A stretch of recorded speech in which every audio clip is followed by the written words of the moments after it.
if I did my math right, this is TAT number 20. I haven't done a TAT in a long time. I haven't done a video in a while. And so I thought I would do one today. I don't know why.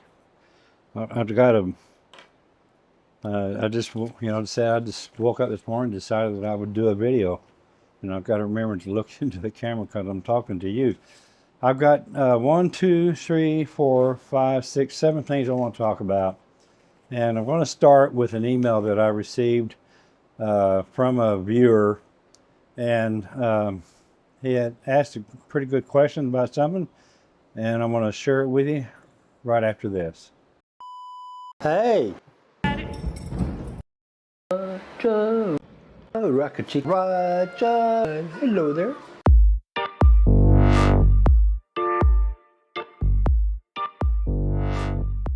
Okay, so I got this email from a viewer. I'm not going to give his name out just out of respect for him. I could have asked for permission and probably he probably would have gotten permission. But anyway, he said, first of all, I want to thank you for the content you're putting out, blah, blah, blah. Okay, I'm going to get right to the crux of the email. It said, I'm almost at the retirement age of 62 and ready to make a move. Like you mentioned on some of your videos, you recommend to rent first, perhaps 6 months.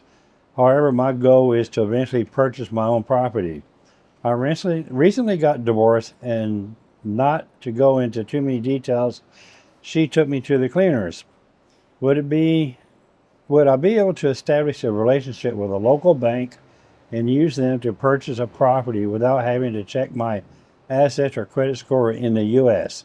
Since the credit is less than perfect score, but hey, that's life. I would like a clean start, and I would like to know if what I'm asking is possible. Could you help me with this question? So it's like, I don't know. In the first place, I don't think if you come here, I don't think you're going to get credit, period. Whether you had 800 score or 500 score, you have to be Ecuadorian to finance anything here.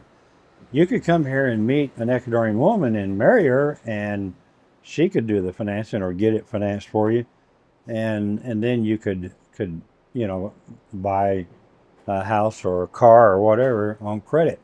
I'm sticking to my guns on this, folks. I don't recommend coming here and buying right away.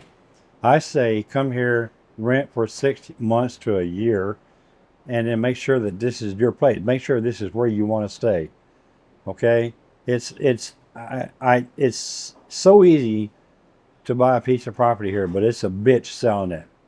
Okay, I can't explain why it is that way, but I know too many people that have been sitting on their property that's been for sale for a couple years now, and I mean really inexpensive properties, nothing too overpriced. So get that out of your head that you're going to. First, another thing too. I heard a realtor tell me one time here that she runs credit checks on everybody before she rents to them. And I disagreed with her on that because I know that to run credit checks in the United States, you have to be a member of the credit bureau. And that costs money. They don't just let you just come in and just start arbitrarily checking people's credit. I mean, that would be just wrong in the first place. So I don't think you need to worry about that.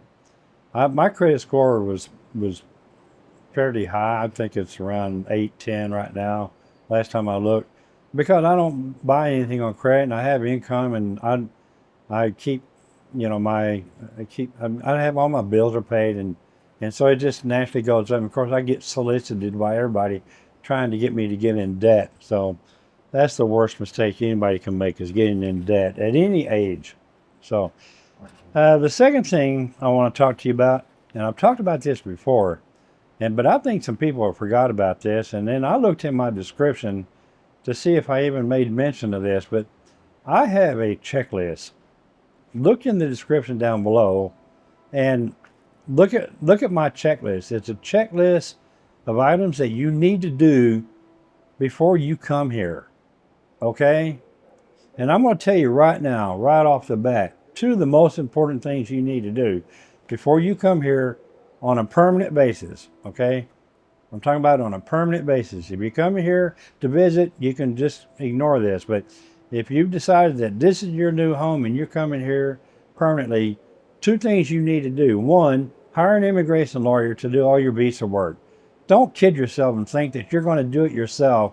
You probably can, but I've seen too many people screw it up and have to pay fines just to stay here. I've already done a video about that. I did a video about the guy that had to pay $235. I recently helped another expat by going and paying a $235 fine for him so he could get back in the country to take care of some business. Hire an immigration lawyer, okay? And if you need help finding one, let me know. I'll hook you up with a bevy of immigration lawyers that can help you get your visa and all that stuff. The second thing that's important that you'll see on this checklist, as a matter of fact, look down at the bottom, I even go into a little bit, give a little bonus information about it. If you're coming here permanently, by God, get some insurance. Sign up for EIS or buy a private policy from Blue Box.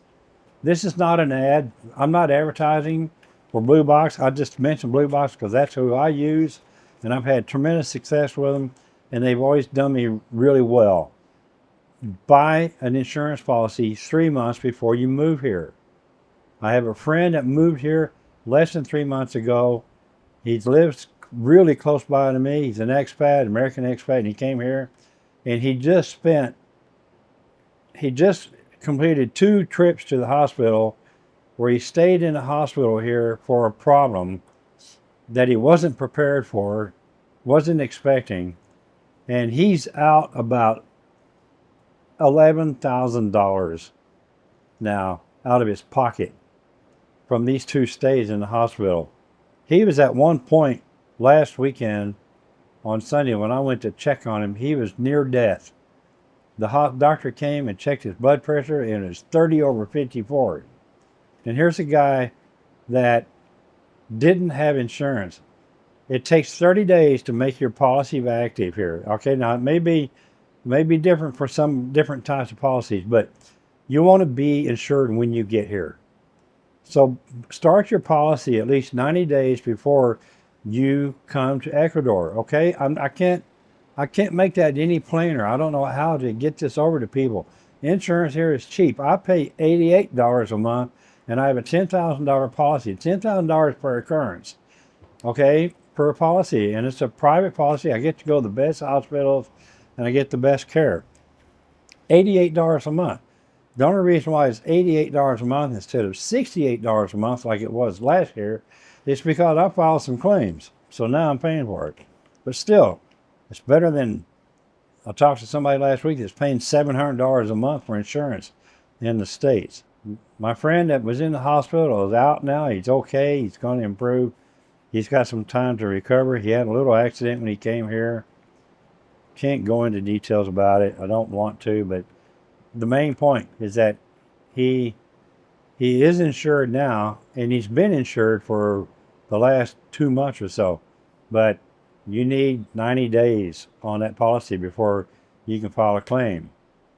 Okay, and I'm sure some people are going to come back and say, no, that's not true, Don. I signed up for EIS and I got immediate coverage. Well, no, even with EIS, the best way to protect yourself on this insurance stuff is, especially if you're along my age range, is come here, sign up for an EIS policy. That's the IESS, like you see right here, right there. Okay, and that's the government insurance. It'll be really cheap. Okay, and then get you a private policy on top of that. Use a private policy for those emergencies and use the EIS for, like, I got to have shoulder surgery done next month.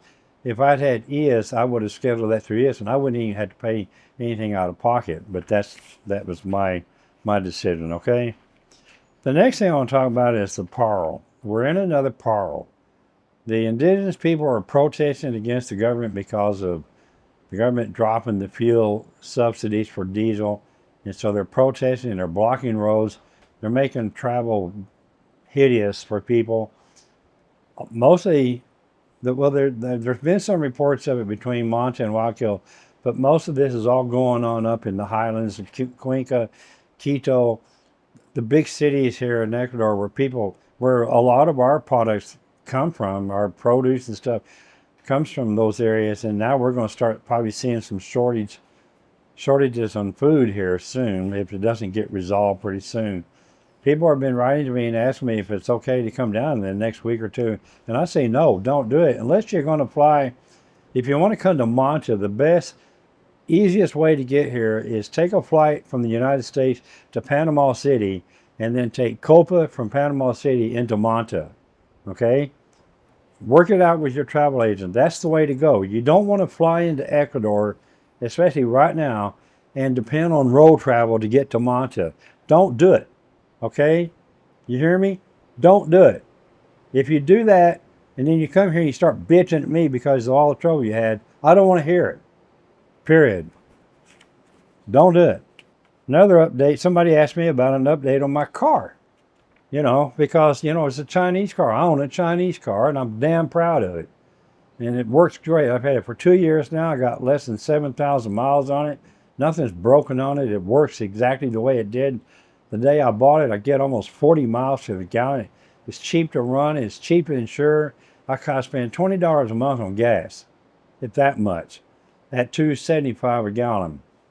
And it's a great car. Still got that new car smell. Of course, I don't drive it that much, but the wheels haven't fallen off of it like a lot of people say, oh, you're going to really regret buying that Chinese car. Well, that's bullshit. I don't regret it, none whatsoever. I'm very happy with it. It's a Southeast DX3. It's just like a Mazda SX3. And it's got a little Mitsubishi motor in it, a 1.5 liter. My biggest regret about it is that it has a 5-speed manual transmission. And putting it in reverse, I blame for the problems that I'm having with my shoulder that I'm going to have surgery on next month. Yeah, I'm having rotator cuff surgery on my shoulder on the 5th. I'm sure there'll be some videos about that. That's going to be quite the fun, I'm sure. The other thing, gang on gang violence. Yeah, there's still gang on gang violence going on. There's been a lot of shootings everywhere. Okay, not just here in Manta, but all over the whole country. It's not going to end until the government gets a military in here and Noboa gets off his butt and gets things done. He needs to get that prison built. He needs to get people locked up and get these gangs under control. That's about all I'm going to say about that, because I don't want to find myself in danger. But there's been too many businesses here extorted out of business. They're gone. One of my favorite restaurants right behind me here that I ate some of the best seafood at is gone, extorted, gone. And so it still continues, where there's going to be a vote. I don't remember what day, but it's pretty soon. There's going to be a vote here in Ecuador, and every Ecuadorian has to vote. Okay, it's the law. And there's going to be a vote on whether they're going to allow the military to here. Whether it's the United States military, Colombia's, who knows? I don't know whose military it'll be. But there will be military control here. That's just solve part of the problems. There's a lot of problems here that still need to be resolved. The last thing I want to tell you about, people keep forgetting about this. In the description, there is a video. There's a link to my Google Sheets where I have a video index. People are writing to me and asking me questions that I've done videos about. And I just keep wanting to say, I did a video about that, because I have to keep repeating myself. So please, go and look at that. Click on that link and look at the video index. I've done over 400 videos here, folks, and I can't just keep rehashing over and over and over. So anyway, that's it. That's all I got to say. And I know I've been short on doing videos, so I apologize for that. But it just I just haven't been in the mood for it. I'm feeling good. I'm healthy, and but I want to get this problem with my shoulder solved. And I still have this problem with tinnitus. It's causing me some pretty bad problems, and I'm never going to be able to deal with that. But other than that, I'm still here. Feel free to write if you have any questions. If you like this channel, please subscribe. If you like this video, smash that thumbs up button. If you didn't like this video, bite me. But I say that with peace and love, okay? I'll see you on the next one. Ciao, ciao.